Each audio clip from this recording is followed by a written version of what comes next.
Đây mấy anh chị coi trái khóm nhìn lạ không nha. Nó mà trồng khóm nhìn lạ hoài là khổ chết luôn nha mấy anh chị. Cái khóm này là bán không được nha. Nó lái không có mua mấy anh chị, không biết là 2-3 đầu rồi hay không á. Chứ mà thịt thì vẫn bình thường nha. Đó, mấy anh chị coi thịt rất là nhiều nè. Đó, thịt rất là nhiều luôn á. Mà ăn thì khóm này ăn nó giòn lắm nha mấy anh chị. Nhìn y như cái đầu của ông gì quên này. Sang ăn với cái muối sặc nha. Cái muối này á mình chấm trái cây nè, hải sản là ăn bao ngon nha, nhưng mà có điều hơi cay xíu.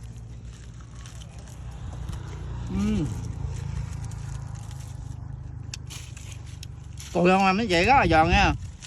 Mấy bạn nào mà khoái ăn cùi đâu, canh mẹ rồi nấu chua lấy cùi ăn đâu. Đây nha. Cùi không à. Đó mấy chị nào khoái ăn cùi kiếm mấy cái hấm quạt này ăn đi. Đây canh ra dục có mình lụm nha, chứ cái này không ai bán hết mấy chị ơi. Rồi.